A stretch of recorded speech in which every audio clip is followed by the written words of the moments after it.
Hello students, आज हम समाजशास्त्र के अंतर्गत खंड का भारतीय समाज इकाई 1 भारतीय समाज का परिचय, उपनिवेशवाद, राष्ट्रीयता और वर्ग और समुदाय, इसके अंतर्गत एक छोटा सा टॉपिक समुदाय लेंगे कि समुदाय किसे कहते हैं और इसकी क्या विशेषताएं हैं। अंग्रेजी का शब्द कम्युनिटी समुदाय दो लैटिन शब्दों कॉम और म्यूनिस का मिश्रित रूप है। कॉम का अर्थ होता है एक साथ और म्यूनिस का अर्थ है सेवा करना। इन शब्दों के आधार पर समुदाय का शाब्दिक अर्थ साथ साथ मिलकर सेवा करने से है। समुदाय का तात्पर्य व्यक्तियों के एक ऐसे समूह से है जो निश्चित भूभाग पर समान उद्देश्यों के लिए एक साथ मिलकर जीवन व्यतीत करते हैं।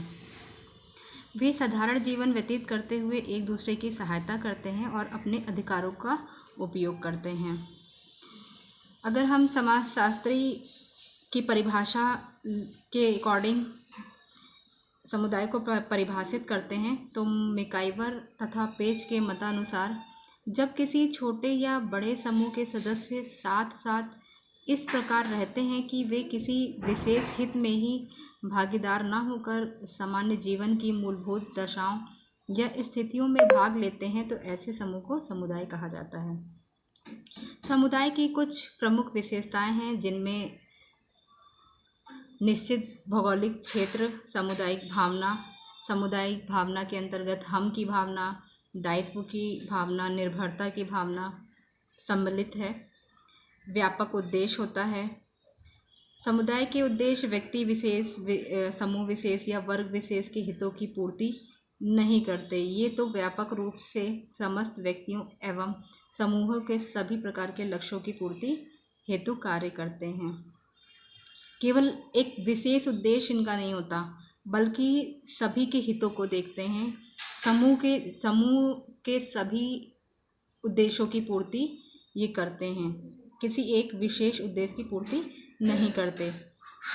सामुदायिक सदस्यता एक निश्चित भौगोलिक क्षेत्र में रहने के कारण समुदाय की सदस्यता स्वतः ही प्राप्त हो जाती है। स्वतः विकसित समुदाय का निर्माण जानबूझकर या नियोजित प्रयासों से नहीं किया जाता बल्कि समय के साथ साथ ये स्वतः ही विकसित होते रहते हैं। इनका एक विशिष्ट नाम होता है। सामान्य नियम व्यवस्थाएं होती हैं। इन पर नियंत्रण सामुदायिक भावना द्वारा नियंत्रण रखा जाता है। नियम जो इनके होते हैं वो सामुदायिक भावना के द्वारा इन्हें नियंत्रित रखा जाता है। समुदाय में समान नियमों के निश्चित भौगोलिक क्षेत्र माध्यम से लोगों के व्यवहार को निर्देशित किया जाता है। स्थायित्व किसी अस्थायी समूह जैसे भीड़, श्रोता, सामुदायिक सदस्यता, समूह या खाना बदोश झुंड को समुदाय नहीं कहते हैं क्योंकि ये भीड़, श्रोता, सामुदायिक सदस्यता, खाना बदोश झुंड ये कभी भी स्थिर नहीं होते हैं, इसीलिए इन्हें समुदाय नहीं कहा जाता। सामान्य जीवन समुदाय के सभी सदस्य प्राय एक जैसे समान नियम व्यवस्थाएं समान जीवन व्यतीत करते हैं। उनके कुछ समान रीति रिवाज, परंपराएं, त्योहार, उत्सव या संस्कार होते हैं जो उन्हें एकता के सूत्र में समान जीवन में बांधकर रखते हैं।